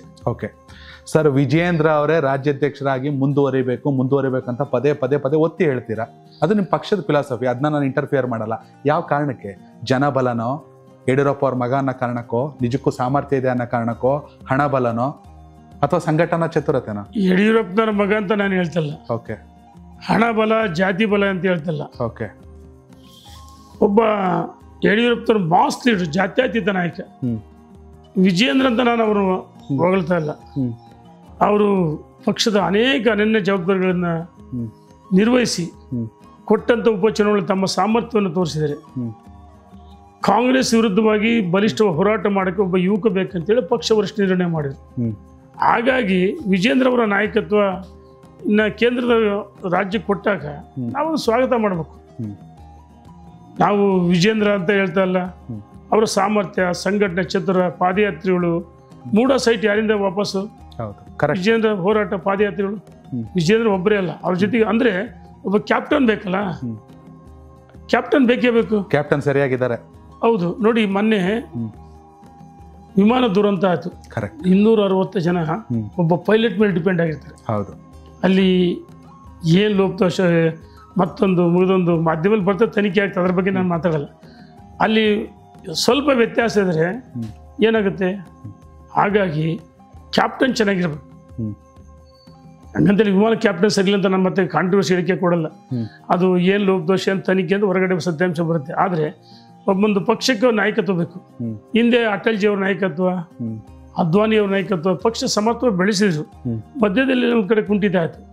ಆದರೆ ಇವತ್ತು ದೇಶದಲ್ಲಿ ನರೇಂದ್ರ ಮೋದಿ ಅಂತವ್ರ ನಾಯಕತ್ವ ಸಿಗದಾದ್ರೆ ನಾವು ದೇಶದಲ್ಲಿ ಅಧಿಕಾರಕ್ಕೆ ಬರ್ತಿರಲಿಲ್ಲ. ವಿಶ್ವದಲ್ಲಿ ಅಗ್ರಮಾನ್ಯ ನಾಯಕರಾಗಿದ್ದಾರೆ. ಎಲ್ಲ ಸರ್ವೆಯಲ್ಲಿ ಅವರು ನಂಬರ್ 1 ಇವತ್ತು ಲೀಡರ್ ಆಗಿದ್ದಾರೆ. ಸರ್ವೆ ರಿಪೋರ್ಟು ಅಮೇರಿಕದ. ಹಾಗೆ ಒಂದು ನಾಯಕತ್ವ ಬೇಕಲ್ಲ. ಯಡಿಯೂರಪ್ಪ ಅಂತ ದೈತ್ಯ ನಾಯಕತ್ವ ಇಲ್ಲದ್ರೆ ಕರ್ನಾಟಕದಲ್ಲಿ ಭಾರತೀಯ ಜನತಾ ಪಾರ್ಟಿ ಅಧಿಕಾರಕ್ಕೆ ಬರೋಕ್ಕೆ ಸಾಧ್ಯವೇ ಇಲ್ಲ. ನಾನು ಸರ್ VS ಆಚಾರ್ಯ ಹೆಸರು ಬಿಟ್ಟೆ ಬಹಳಷ್ಟು ಜನ ಹಿರಿಯರಿದ್ರು ಯಡಿಯೂರಪ್ಪನ ಜೊತೆಗೊಂಡಿದ್ರು. ಒಬ್ಬ ಕ್ಯಾಪ್ಟನ್ ಬೇಕೇ ಬೇಕು. ಓಕೆ, ನಿಮ್ಮ ಪ್ರಕಾರ ಕ್ಯಾಪ್ಟನ್ ಸರಿ ಇದೆ. ಕೋಚ್ ಏನಾದ್ರು ಸಮಸ್ಯೆ ಇದೆಯಾ ಪಕ್ಷದಲ್ಲಿ? ಕೋಚ್ ಸಮಸ್ಯೆ ಏನಾರು ಇದೆಯಾ? ಒಳ್ಳೆ ಕೋಚ್ ಬೇಕಾ? ಇಡೀ ರಾಜ್ಯದ ನಾಯಕತ್ವ, ಸಂಘಟನೆ, ಅವರೆಲ್ಲರೂ ವಿಶ್ವಾಸ ತೆಗೆದುಕೊಂಡು ಹೋಗ್ತಾರೆ. ನಾನು ಹೇಳೋದು ಕೋಚ್ ಬೇರೆ, ನಾಯಕತ್ವ ಬೇರೆ. ನಾವು ಹೇಳೋದು ಇಲ್ಲಿ ಕಾರ್ಯಕರ್ತರು ಬಹಳ ಮುಖ್ಯ. ಕಾರ್ಯಕರ್ತ ಮನದಾಳದ ಮಾತುಗಳನ್ನ ಮಾಡ್ಬೇಕಂದ್ರೆ ಬೂತ್ ಈಗ ಈ ಕಾಂಗ್ರೆಸ್ನವ್ರು ಏನು ಮಾಡ್ತಾರೆ, ಕತ್ತಲು ರಾತ್ರಿ ಚುನಾವಣೆ ಮಾಡ್ತಿದ್ರು. ಅದು ಕಾರ್ಯಕರ್ತರ ಆಧಾರಿತ ಪಕ್ಷ ಅಲ್ಲ, ನಾಯಕರ ಆಧಾರಿತ ಪಾರ್ಟಿ. ಭಾರತೀಯ ಜನತಾ ಪಾರ್ಟಿಯಲ್ಲಿ ಪ್ರತಿಯೊಬ್ಬ ಕಾರ್ಯಕರ್ತರ ಅನಿಸಿಕೆಗಳು, ಭಾವನೆಗಳು ಮುಖ್ಯ. ನಾವು ಭೂ ಸಮಿತಿಗಳು ಸಭೆ ಮಾಡ್ತೀವಿ, ಭೂ ಸಮಿತಿಗಳು ಮಾಡ್ತೀವಿ, ಅಧ್ಯಕ್ಷ, ಕಾರ್ಯದರ್ಶಿ, ಅಲ್ಲಿ ಭೂ ಸಮಿತಿ ಮಾಡ್ತೀವಿ. ಆ ಬೂತ್ನಲ್ಲಿ ಕೆಲಸ ಮಾಡದಿದ್ರೆ ನಾವು ಯಾರು ಅಧಿಕಾರಕ್ಕೆ ಬರೋ ಸಾಧ್ಯವೇ ಇಲ್ಲ. ಹಾಗಾಗಿ ಆ ಬೂತ್ನಲ್ಲಿರ್ತಕ್ಕಂಥ ಒಬ್ಬ ಸಾಮಾನ್ಯ ಕಾರ್ಯಕರ್ತರು ಇಷ್ಟಪಡ್ತಕ್ಕಂಥ ಒಬ್ಬ ವ್ಯಕ್ತಿ ಬೇಕು ಅಂತ ಹೇಳಿ ರಾಷ್ಟ್ರೀಯ ನಾಯಕರು ವಿಜೇಂದ್ರ ಅಧ್ಯಕ್ಷರು ಮಾಡಿದ್ದಾರೆ.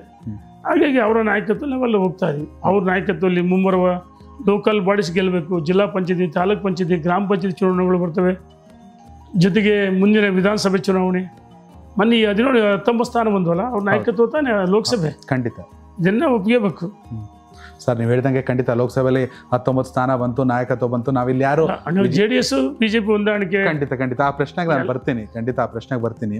ಎಲ್ಲೊಂದು ಕಡೆ ವಿಜಯೇಂದ್ರ ಅವರು ನಿಜಕ್ಕೂ ಬೈ ಎಲೆಕ್ಷನ್ ಸ್ಪೆಷಲಿಸ್ಟು, ಒಳ್ಳೆ ಸಂಘಟನಾ ಚತುರ, ರಾಜ್ಯಾಧ್ಯಕ್ಷ ಆದ್ಮೇಲೆ ಬಂದಿದ್ದು 4 ಬೈ ಎಲೆಕ್ಷನ್ ಸೋತ್ಬಿಟ್ರಿ. ನೋಡಿ, ಈಗ 3 ಉಪಚುನಾವಣೆ ನಡೆದು ಇಲ್ಲ, ಸುರಪುರ ಕೂಡ ರಾಜ್ಯಾಧ್ಯಕ್ಷ ಆದ್ಮೇಲೆ ಆಗಿದ್ದು. ಸುರಪುರ ಸಿಂಪತಿ ಬಂತು ಅವರಿಗೆ. ಹೌದು, ಕರೆಕ್ಟ್. ಹೌದ್ರಾ? ಸಿಂಪತಿ ಬಂತು. ಇನ್ನ ಶಿಗ್ಗಾವಿ, ಚನ್ನಪಟ್ಟಣ, ಸಂಡೂರು, ಅಲ್ಲಿ ಯಾವ ರೀತಿ ಎಲೆಕ್ಷನ್ ಆಯ್ತು ನಾವು ನೋಡಿದೀವಿ. ಓಕೆ. ಸಂಡೂರಲ್ಲಿ ಈ ವಾಲ್ಮೀಕಿ ನಿಗಮದ ಲೂಟಿ ಹೊಡೆದು MP ಆದರು. ಅಲ್ಲಿ ಹಣಬಲ, ತೋಳ್ಬಲ, ಜಾತಿ ಬಲ ಮತ್ತು ಎಲ್ಲ ಈ ಏನು ಸಚಿವರುಗಳು, ಶಾಸಕರುಗಳು ಬೀಡಿಬಿಟ್ಟು ಸಿಗ್ಗಾವಿ ಇರ್ಬೋದು, ಚನ್ನಪಟ್ಟಣ ಇರ್ಬೋದು, ಅಥವಾ ಸೊಂಡ್ರು ಇರ್ಬೋದು, ಬೇಕಾಬಿಟ್ಟು ಸಿಕ್ಕಾಪಟ್ಟೆ ದುಡ್ಡು ಚೆಲ್ಲಿದ್ರು. ಸರ್ಕಾರಿ ಆಡಳಿತ ಯಂತ್ರವನ್ನು ದುರುಪಯೋಗ ಮಾಡಿಕೊಂಡು ಎಲ್ಲ ಸಚಿವ ವಿಧಾನಸೌಧ ಖಾಲಿ ಆಯ್ತು. ಮುಖ್ಯಮಂತ್ರಿಗಳು ಒಳಗೊಂಡಂತೆ DCM, ಸಚಿವರುಗಳು, ಶಾಸಕರು ವಿಧಾನಸೌಧ ಮರೆತುಬಿಟ್ಟು 1 ತಿಂಗಳು ಪೂರ್ತಿ ಒಂದೊಂದು ಒಬ್ಬೊಬ್ಬ ಶಾಸಕನಿಗೆ, ಒಬ್ಬ ಸಚಿವನಿಗೆ ಇಷ್ಟು ಹಳ್ಳಿಗಳು ಅಂತ ಕೊಟ್ಟರು. ಲೂಟಿ ಹೊಡೆದಾಣ ಖರ್ಚು ಮಾಡಿದ್ರು. ಹಾಗಾಗಿ ಇದ್ಯಾವುದು ಮುಂದಿನ ಹಣಬಲದ ಮೇಲೆ ಗೆದ್ದದ್ದು 2028 ವಿಧಾನಸಭೆ ಚುನಾವಣೆ ದಿಕ್ಸೂಚಿ ಅಲ್ಲ. ಹಿಂದೆ ಸಿದ್ದರಾಮಯ್ಯ ಮುಖ್ಯಮಂತ್ರಿ ಆಗಿದ್ದಂತ ಸಂದರ್ಭದಲ್ಲಿ ನಾವು ಗುಂಡ್ಲುಪೇಟೆ ಸೋತ್ವಿ, ಕರೆಕ್ಟ್, ನಂಜನಗೂಡು ಸೋತ್ವಿ. ಅವರು ಅಧಿಕಾರದಲ್ಲಿ 2 ಗೆದ್ದಿದ್ದು. ಆದರೆ 2018ರಲ್ಲಿ 2 ಸೋತ್ರವರು, ಅದ್ಯಾವುದು ದಿಕ್ಸೂಚಿ ಆಗಲಿಲ್ಲ. ಈ 4 ಗೆದ್ದಿರ್ಬೋದು. ಸುರಪುರ ಮತ್ತು ಶಿಗ್ಗಾಂವ್, ಸಂಡೂರು, ಚನ್ನಪಟ್ಟಣ ಸೋತಿರ್ಬೋದು. ಇದ್ಯಾವುದು ಮುಂದಿನ ವಿಧಾನಸಭೆ ಚುನಾವಣೆ ದಿಕ್ಸೂಚಿ ಅಲ್ಲ. ಕಾರ್ಯಕರ್ತರ ಶ್ರಮದಿಂದ ನಾವು ರಾಜ್ಯದಲ್ಲಿ ಅಧಿಕಾರಕ್ಕೆ ಬರ್ತೀವಿ. ರೇಣುಕಾಚಾರ್ಯ ಅವರು ಬಿಜೆಪಿಯ ಅತ್ಯಂತ ಹಿರಿಯ ನಾಯಕರಾಗಿರೋದ್ರಿಂದ ಕೇಳ್ತಾ ಇರೋದು. ವಿಜಯೇಂದ್ರ ಅವರು ಹೇಳ್ತಾರೆ ಇವಾಗ ಚುನಾವಣೆ ನಡೆದ್ರು 130 ನಮಗೆ ಅಂತ. ಸರ್, ಅಭ್ಯರ್ಥಿಗಳು ಎಲ್ಲಿದ್ದಾರೆ? ಸುಧಾಕರ್ ಲೋಕಸಭೆ ಕಳಿಸಿದ್ರಿ, ಬೊಮ್ಮಾಯಿ ಅವ್ರ ಲೋಕಸಭೆ ಕಳಿಸಿದ್ರಿ, ಪ್ರತಾಪ್ ಸಿಂಹ ಅವ್ರ ಖಾಲಿ ಕುರ್ಸಿ ಯದುವೀರ್ ಅವ್ರನ್ನ ಕಳಿಸಿದ್ರಿ, ವಿಶ್ವೇಶ್ವರ ಹೆಗಡೆ ಕಾಗೇರಿ ಅವರು ಹೋದ್ರು, ಕಾರಜೋಳ ಅವರು ಹೋದ್ರು. ಆಯ್ತು, 1 ನಿಮಿಷ. ಹಿರಿಯರು ಕೆಲವರು ಅನಿವಾರ್ಯವಾಗಿ ಲೋಕಸಭೆಗೆ ಸ್ಪರ್ಧೆ ಮಾಡಿ ಆಯ್ಕೆಯಾಗಿದ್ದಾರೆ. ಅಲ್ಲಿ ಕಾರ್ಯಕರ್ತರು ಇಲ್ಲೇ ಅಲ್ವಾ? ಕಾರ್ಯಕರ್ತರು ಅದಾರೆ. ಆ ಕ್ಷೇತ್ರದಲ್ಲಿ ಕಾರ್ಯಕರ್ತರಿಗೇನು ಕೊರತೆ ಇಲ್ಲ. 224 ವಿಧಾನಸಭಾ ಕ್ಷೇತ್ರ ಈ ಚುನಾವಣೆ ನಡೆದ್ರೆ ಇವತ್ತೇ 130-40 ಸೀಟ್ ಅದಿಂದ ಖಂಡಿತ ಬರ್ತೀವಿ ಅಧಿಕಾರಕ್ಕೆ. ಎಲ್ಲ ಕೇವಲ ಬಿಜೆಪಿ ಆಗಿ ಮೈತ್ರಿ ಅಲ್ಲದೆ ಬರೀ ಬಿಜೆಪಿನ 130 ಗೆಲ್ತೀರಾ? ಖಂಡಿತ. ಎಸ್, ಮೈತ್ರಿ ನಮ್ಮ ಮಟ್ಟದಲ್ಲಿಲ್ಲ, ಅದು ರಾಷ್ಟ್ರ ಮಟ್ಟದಲ್ಲಿ. ಆ ಮೈತ್ರಿ ಬಗ್ಗೆ ಮಾತಾಡುವಷ್ಟು ನಾವು ದೊಡ್ಡರಲ್ಲ. ಇಲ್ಲ ಸರ್, ನೀವು ದೊಡ್ಡ ನಾಯಕ, ನೀವು ಹೇಳ್ಬೇಕು. BJP JDS ಅನಿವಾರ್ಯನ, JDS BJP? ನೋಡಿ, ಈಗ ನಾವು ಅವ್ರಿಗೆ ಬಿಜೆಪಿ ಅನಿವಾರ್ಯ, JDS ಅನಿವಾರ್ಯ ನಮ್ಮಲ್ಲಿ ಭಾವನೆ ಇರಬಾರ್ದು. ಈಗ ರಾಷ್ಟ್ರೀಯ ನಾಯಕರು, ಅದು ಸಣ್ಣ ಪಾರ್ಟಿ ಇರ್ಬೋದು, ಪ್ರಾದೇಶಿಕ ಪಕ್ಷ ಇರ್ಬೋದು, ರಾಷ್ಟ್ರೀಯ ನಾಯಕರು ಒಂದ್ಸಲಿ ತೀರ್ಮಾನ ತೆಗೆದುಕೊಂಡಾದ್ಮೇಲೆ ಮೈತ್ರಿಯನ್ನು ನಾವು ವಿರೋಧ ಮಾಡಲ್ಲ. ನಾನು ಸ್ವಯಂ ಘೋಷಿತ ನಾಯಕನಲ್ಲ. ಹೌದು, ನಾನು ಹೇಳೋದು ಸ್ವಯಂ ಘೋಷಿತ ನಾಯಕರು ಯಾರೂ ಆಗಬಾರ್ದು. ಜನ ಮೆಚ್ಚಿದ ನಾಯಕರಾಗಬೇಕು, ಜನರ ಮಾನಸದಲ್ಲಿ ಇರಬೇಕು. ಅದು ಒಬ್ಬ ವ್ಯಕ್ತಿಗಿರ್ಬೇಕಾದ ಗುಣಗಳು. ಪ್ರಬುದ್ಧ ರಾಜಕಾರಣಿ ಆಗಬೇಕು. ರೇಣುಕಾಚಾರ್ಯ ಅವರು ತುಂಬಾ ಪ್ರಬುದ್ಧರಾಗಿದ್ದಾರೆ. ಅವ್ರಿಗಿರೋ ಅನುಭವ ದೊಡ್ಡದು. 5 ವರ್ಷ ಶಾಸಕರ ಅಂದರೆ ವಿಧಾನಸಭಾ ಚುನಾವಣೆನೇ ಎದುರಿಸಿದ್ದಾರೆ. ಸಚಿವರಾಗಿದ್ದವರು. ಅವ್ರಿಗೆ ಕೇವಲ ರಾಜ್ಯ ರಾಜಕೀಯ ಅಲ್ಲ, ರಾಷ್ಟ್ರ ಮಟ್ಟದ್ದು ಅವ್ರಿಗೆ ಚೆನ್ನಾಗಿ ಗೊತ್ತು. ಇದೇ ಕಾರಣಕ್ಕೆ 2024ರಲ್ಲಿ ಲೋಕಸಭೆಗೆ ಅವ್ರಿಗೆ ಟಿಕೆಟ್ ಕೊಡ್ಬೇಕಂತನೂ ಚರ್ಚೆ ಆಯಿತು. ಕೊಟ್ಟಿದ್ರೆ ಫಲಿತಾಂಶ ವ್ಯತ್ಯಾಸ ಆಗ್ತಿತ್ತು ಅನ್ನೋದು ರಾಜ್ಯ ಮಟ್ಟದಲ್ಲಿ ಚರ್ಚೆ ನಡೀತು. ಅವ್ರಿಗೆ ಯೋಧರ ಬಗ್ಗೆ ಗೊತ್ತು, ಅವ್ರಿಗೆ ನ್ಯಾಷನಲ್ ಪಾಲಿಸಿಗಳ ಬಗ್ಗೆ ಗೊತ್ತು, ಆಪರೇಷನ್ ಸಿಂಧೂರವನ್ನು ಧೈರ್ಯವಾಗಿ ಹೇಳುವಂಥ ನಾಯಕ ಅವರೇ. ಒಂದು ನಮ್ಮ ರಾಷ್ಟ್ರೀಯ ಕಾರ್ಯಕರ್ತರ ಅಪೇಕ್ಷೆ ಇತ್ತು. ನಾನಂತೂ ಲೋಕಸಭೆ ಚುನಾವಣೆ ಸ್ಪರ್ಧೆ ಮಾಡಲ್ಲ ಅಂತ ಹೇಳಿದ್ದೆ. ಅನಿವಾರ್ಯವಾಗಿ ಕಾರ್ಯಕರ್ತರು, ಮುಖಂಡರು, ಮತದಾರರ ಒಂದು ನಾನು ಸೋತ ದಿನದಿಂದ ಲೋಕಸಭೆ ಚುನಾವಣೆ ಟಿಕೆಟ್ ಘೋಷಣೆ ಆಗೋವರೆಗೂ ನೀವೇ ಸ್ಪರ್ಧೆ ಮಾಡ್ಬೇಕಂತೇಳಿ ನನಗೆ ಒತ್ತಡ ಹಾಕಿದ್ರು. ಹಾಗಾಗಿ ಒಬ್ಬ ಆಕಾಂಕ್ಷಿ ಅಂತ ಹೇಳಿದೆ. ನಾನೇ ಸಮರ್ಥ ಅಂತ ಹೇಳಲ್ಲ, ಪ್ರಬುದ್ಧ ಅಂತ ಹೇಳಲ್ಲ. ನಾನು ಹೇಳೋದು, ಒಂದು ಸಾರಿ ಪಕ್ಷ ನಿರ್ಣಯವನ್ನು ಮಾಡಿದ್ರೆ ನಿರ್ಣಯಕ್ಕೆ ಒಪ್ಕೊಂಡು ಕೆಲಸ ಮಾಡಿದ್ವಿ.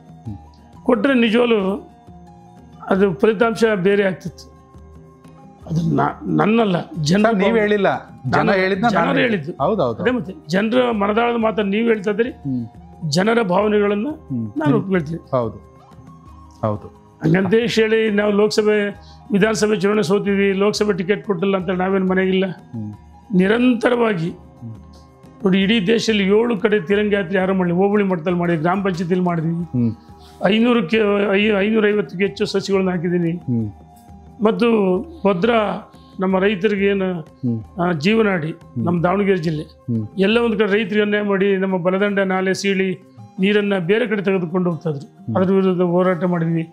ನಾನು 2 ಬಾರಿ ಜೈಲಿಗೆ ಹೋಗಿದ್ದೀನಿ. ಹೌದು ಸರ್. ಲೋಕಸಭೆ ನಾನು 2004 ಮುಂಚೆ ಒಂದು ಬಾರಿ ಹಿಂದುತ್ವ ನ್ಯಾಮತಿಯಲ್ಲಿ ವಿಶ್ವ ಹಿಂದೂ ಪರಿಷತ್ತು ಕಾರ್ಯಕ್ರಮ ಮಾಡ್ಬೇಕಂತ ಸರ್ಕಾರ ಕೊನೆ ಮೂಮೆಂಟ್ನಲ್ಲಿ ಅದನ್ನು ವಿರೋಧ ಮಾಡಿದ್ರು. ನಾವು ಅದ್ರ ವಿರುದ್ಧ ಹೋರಾಟ ಮಾಡಿದ್ವಿ. ರಾತ್ರಿ ನಾನು ಬಂಧಿಸಿದ ಬೆಳಗಾಂ ಜಿಲ್ಲೆಗೆ 15 ದಿವಸ ಕಳಿಸ್ಕೊಟ್ರು. ನಾನು ವಿಚಲಿತನಾಗಲಿಲ್ಲ. ಜನ ಮತ ಕೊಟ್ಟರು. ಬಳ್ಳಾರಿ ಭ್ರಷ್ಟಾಚಾರ ಇದು ಬಳ್ಳಾರಿ ಜೈಲಿಗೆ ಹೋದ್ವಿ.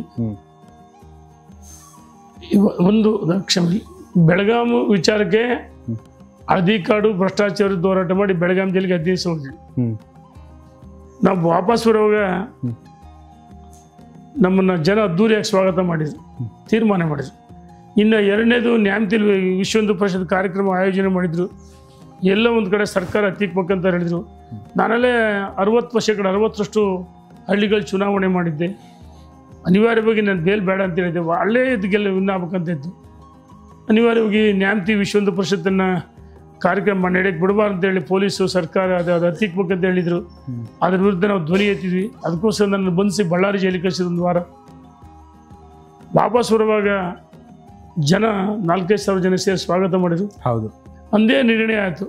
ಹೊನ್ನಾಳಿ ಮತಕ್ಷೇತ್ರ ನ್ಯಾಮತಿ ತಾಲೂಕಿನ ಜನತೆ ನನ್ನನ್ನು ಆಯ್ಕೆ ಮಾಡ್ತಾರೆ ಅಂತ ನನಗೆ ವಿಶ್ವಾಸ ಇತ್ತು. ಅದೇ ರೀತಿ ನಾನು ಆಯ್ಕೆ ಆದೆ.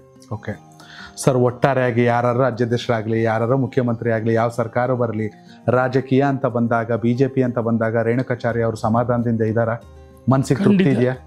ನನಗೆ ತೃಪ್ತಿ ಇದೆ. 3 ಬಾರಿ ಬೇಸರ ಇಲ್ಲ, ನಾನು ಸೋತಿದ್ದೀನಿ ಅಂತ ಭಾವನೆನೇ ಇಲ್ಲ. ಓಕೆ. 3 ಬಾರಿ ಶಾಸಕನಾಗಿದ್ದೀನಿ. 2 ಬಾರಿ ನಿಗಮದ ಅಧ್ಯಕ್ಷ, ಹಟ್ಟಿ ಚಿನ್ನಡ ಅಧ್ಯಕ್ಷನಾಗಿದ್ದೆ. ಮೊದಲನೇ ಬಾರಿ ಇದ್ದೆ. 2ನೇ ಬಾರಿ ಗೆದ್ದಾಗ ಹಟ್ಟಿ ಮೊದಲನೇ ಬಾರಿ ಆಯ್ಕೆ ಆದಾಗ ಕ್ಯೂನಿಕ್ಸ್ ನಿಗಮದ ಅಧ್ಯಕ್ಷನಾಗಿದ್ದೆ. 2ನೇ ಬಾರಿ ಹಟ್ಟಿ ಚಿನ್ನದ ಗಣಿ ಅಧ್ಯಕ್ಷನಾಗಿದ್ದೆ. ಅದಾದ ನಂತರ ನಾನು ಅಬಕಾರಿ ಸಚಿವನಾದೆ. ಕರೆಕ್ಟ್. ಮತ್ತು 2019 ಯಡಿಯೂರಪ್ಪನವರ ಬಸವರಾಜ ಬೊಮ್ಮಾಯಿಯವರ ರಾಜಕೀಯ ಕಾರ್ಯದರ್ಶಿ ಆದೆ. ನನಗೆ ತೃಪ್ತಿ ಇದೆ. ಸೋತಿರ್ಬೋದು, ಸತ್ತಿಲ್ಲ, ಬದುಕಿದ್ದೀನಿ.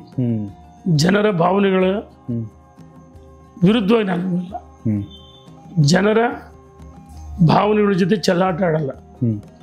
ಆದರೆ ಸೋತ ತಕ್ಷಣ ವಿಚಲಿತನಾದರೆ ಇದೇ ನಮ್ಮ ಅಪ್ರಾಸ್ತಿನ. ಕರೆಕ್ಟ್. ಈ ಕ್ಷೇತ್ರ ಯಾವುದೇ ಕ್ಷೇತ್ರ ಇರ್ಬೋದು, ಇದು ಮತದಾರ ರೀತಿಯ ಒಂದು ಇದು ತೀರ್ಪನ್ನು ಒಪ್ಪಿಕೊಳ್ಳೇಬೇಕು. ಜನಾದೇಶಕ್ಕೆ ತಲೆಬಾಗಿ ನಾನು ನನ್ನ ಕರ್ತವ್ಯ, ಹೋರಾಟ, ಪಕ್ಷ, ಸಂಘಟನೆ ನಿರಂತರವಾಗಿ ಜನರ ಮಧ್ಯೆ ಇದ್ದೀನಿ, ಸಮಾಧಾನ ಇದ್ದೇನೆ. ಎಸ್ ಸರ್, ಕೊನೆಯದಾಗಿ ನಾನು ಮೊದಲೇ ಹೇಳಿದೆ, ರೇಣುಕಾಚಾರ್ಯ ಅವರು ಕೇವಲ ಹೊನ್ನಾಳಿಗೆ ಸೀಮಿತವಾದ ನಾಯಕರಲ್ಲ.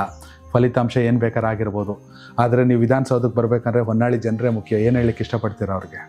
ಹೊನ್ನಾಳಿ ನ್ಯಾಮತಿ ಅವಳಿ ತಾಲೂಕಿನ ಜನ 2023 ಯಾವುದೋ ಕಾರಣಕ್ಕೆ ಬದಲಾವಣೆ ಬಯಸಿದ್ರು. ನನಗೆ ವಿಶ್ವಾಸ ಇದೆ, ನಂಬಿಕೆ ಇದೆ. ಹೊನ್ನಾಳಿ ನ್ಯಾಮತಿ ಅವಳಿ ತಾಲೂಕಿನ ಜನ ನಾನು ವಿಧಾನಸೌಧಕ್ಕೆ ಹೋಗಲ್ಲ ಅಂತ ಸಂಕಲ್ಪ ಮಾಡಿದ್ವಿ. ಮೆಟ್ಲತ್ತಲ್ಲ. ಮೊನ್ನೆ ಅನಿವಾರ್ಯವಾಗಿ ನೀರಾವರಿ ವಿಚಾರಕ್ಕೆ ಸಿದ್ದರಾಮಯ್ಯನವರು ಭೇಟಿ ಮಾಡಿದೆ, DK ಶಿವಕುಮಾರ್ನ ಭೇಟಿ ಮಾಡಿದಿರಿ.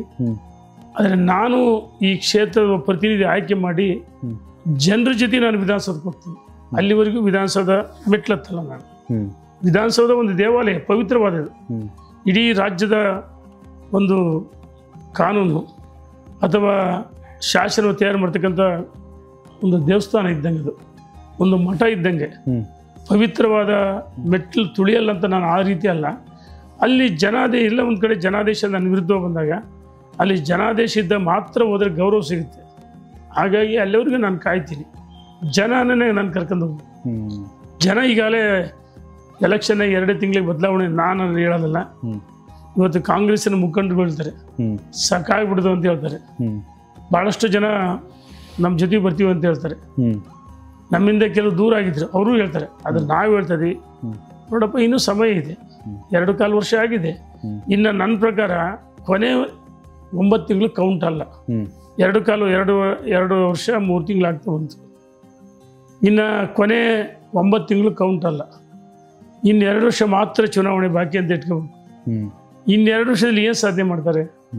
ಜನ ಬದಲಾವಣೆ ಬಯಸ್ತಾರೆ, ಕಾಲ ಕೂಡಿ ಬರುತ್ತೆ. ಅಲ್ಲಿವರೆಗೂ ನಾವು ತಾಳ್ಮೆಯಿಂದ ಇರ್ಬೇಕು, ಕಾಯ್ಬೇಕು. ನನಗೆ ವಿಶ್ವಾಸ ಇದೆ, ಹೊನ್ನಾಳಿ ನ್ಯಾಮತಿ ಅವಳಿ ತಾಲೂಕಿನ ಜನ 100ಕ್ಕೆ 100 ನನ್ನನ್ನು ಕೈ ಬಿಡಲ್ಲ. ನನ್ನನ್ನು ಜನನೇ ಕರ್ಕೊಂಡು ವಿಧಾನಸೌಧಕ್ಕೆ ಕರ್ಕೊಂಡು ಹೋಗ್ತಾರೆ. ವಿಶ್ವಾಸ, ನನ್ನ ನಂಬಿಕೆ ಇದೆ ನನಗೆ. Thank you so much sir. ಧನ್ಯವಾದಗಳು. ಬೆಳಗ್ಗೆಯಿಂದ ನಾವು ನೋಡ್ತಾ ಇದೀವಿ ಎಷ್ಟು ಬ್ಯುಸಿ ಇದ್ದೀರಂತ. ಅದ್ರ ಮಧ್ಯೆ ನಮಗೂ ಒಂದು ಅವಕಾಶ ಮಾಡಿಕೊಟ್ರಿ. ಜನಸೇವೆಗೆ ಅಧಿಕಾರ ಮುಖ್ಯ ಅಲ್ಲ. ನಾನು ಸೋತ್ರು ಒಂದಿನ ಬೇಸರ ಆಗಿರ್ಬೋದು, 2 ದಿನ ಬೇಸರ ಆಗಿರ್ಬೋದು, ಕ್ಷೇತ್ರದ ಜನರ ಜೊತೆ ಸದಾ ಇರ್ತೀನಿ ಅಂತ. ಆಮೇಲೆ ರೇಣುಕಾಚಾರ್ಯ ಅವ್ರ ಮಾತಲ್ಲಿ ಗೊತ್ತಾಗುತ್ತೆ, ಕೇವಲ ಹೊನ್ನಾಳಿ ಅಥವಾ 28ರ ಚುನಾವಣೆ ಅಷ್ಟೇ ಅಲ್ಲ, ಪಕ್ಷನ ಮತ್ತೆ ಅಧಿಕಾರಕ್ಕೆ ತರಬೇಕು ಅನ್ನೋ ಜವಾಬ್ದಾರಿ ಅವ್ರ ಮೇಲೆ ಕೂಡ ಇದೆ. ಅದು ಅವ್ರಿಗೆ ಚೆನ್ನಾಗಿ ಗೊತ್ತಿದೆ.